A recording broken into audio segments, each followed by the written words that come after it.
Mio Ben by Giordano. Alright, I've taught at a college for the last 20 years, and this piece must be the go-to for vocal students because I've heard this just about every student recital for the last 20 years. It has a great melody, so let's get started. I start with 3rd fret on the 1st string. Hit the 3rd, 2nd, and 1st strings. And then F sharp, 2nd fret. And then open, and then you have this. This is a G chord, but I'm just playing part of that. So again, it's... Now one thing to keep in mind is that dotted 8th note 16th figure, to play it like that, so long, short, and not play it as straight 8th notes, because that's very easy to do. Here it is with 8th notes, here it is as straight 8th notes, and here it is with the dotted 8th 16th. And that rhythm appears every now and then. Make sure that you do that as a dotted 8th note 16th figure. Okay, so after that we have a C chord. I just play the C chord and I play the 5th, 3rd, 2nd, and 1st string. And then you have another dotted 8th note figure, pinky. Now I do keep that C chord down to let it ring as I go, as I play that beat 4. So that second measure goes like this. You have this, 1, 2, 3, 4, 1. Alright, we're going to do this. Full chord is E minor chord. We're just playing those 3. And then it goes to an A minor chord. Now one thing, if you notice, if we go to the chord before, that middle finger is already down, and so then you can form the A minor just like that. Open 2nd, 3rd string, and then we have that G thing again, and then open. Alright, so that first line slowly is going to go like this.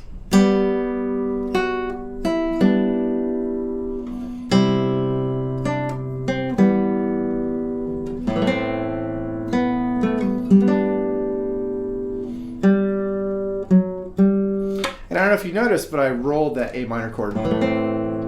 It's not written in the music like that. That's just something that I do whenever I feel like it. So you can play it straight. Rolling it, by the way, I use the planting technique, and I just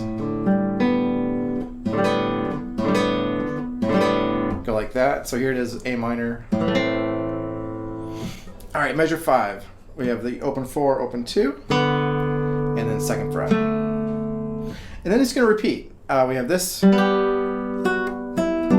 had this already. And here's where it's a little different. So if you take a look at measure 8, 3rd fret, 3rd fret, open 3rd, and then there. So you've got this. I don't know if you can hear that, but there's some nice thunder going on outside. So here it is again.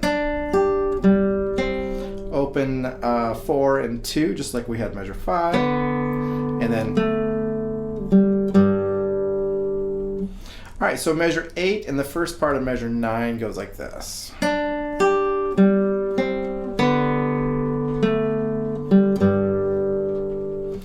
right, second half of measure 9. We are going to eventually get to a D major chord by the time we get to the end of that measure. So I go ahead and form it. I just take off that middle finger. So you've got 4th, 3, and 2nd strings.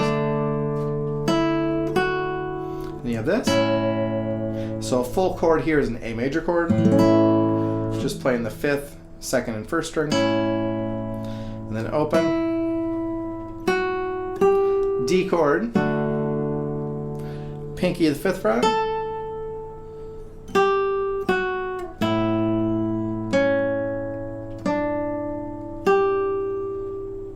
And then we have a D. Open. Alright, so I'll play through it very slowly, the second half of measure 9. So you got this. And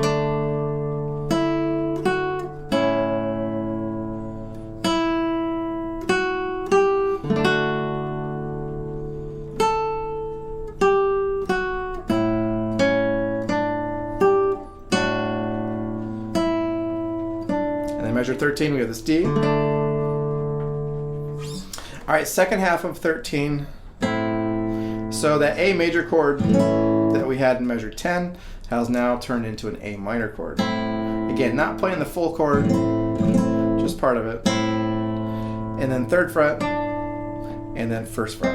And there's another one of those dotted 8th notes. So you've got, then we have that, so 3rd finger on the 3rd fret, 6th string, open 3 and 2. So 13 to the first part of 14 is this, 2,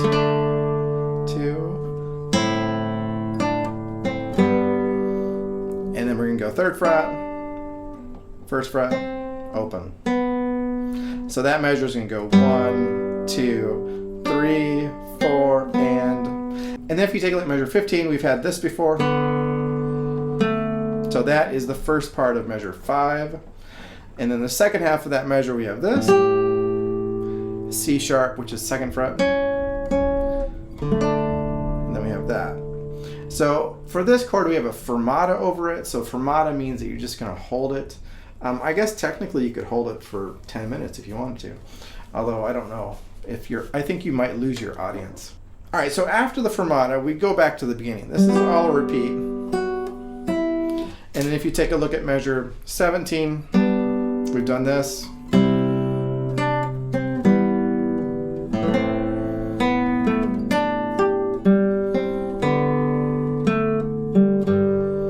So that is all the same as what we did in the beginning part. And then we're going to play that same melody again, except this time we're going to reharmonize it. Instead of using the C major chord, we're going to use the A minor chord. Here's a little theory stuff.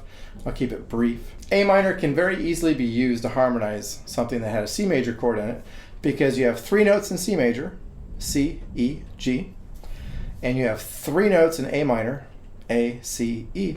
And notice they share 2 of the same notes. So they sound very similar. So here's the C, here's A minor. So what's happened here is just reharmonizing using an A minor chord instead of a C major chord. All right, so the second half of measure 21, we have this, but the melody stays the same. All right, and then if you take a look at the second half of 22, I'm going to keep that middle finger down, put the pinky on that 3rd fret. Then we have this D thing. So again, you've got that. 3rd finger is going to slide up to the 8th fret, and you have a little fermata there. So this is a nice spot to add kind of a touch of vibrato, can make it sound nice. So I'll play that. Beginning measure 22, you've got this.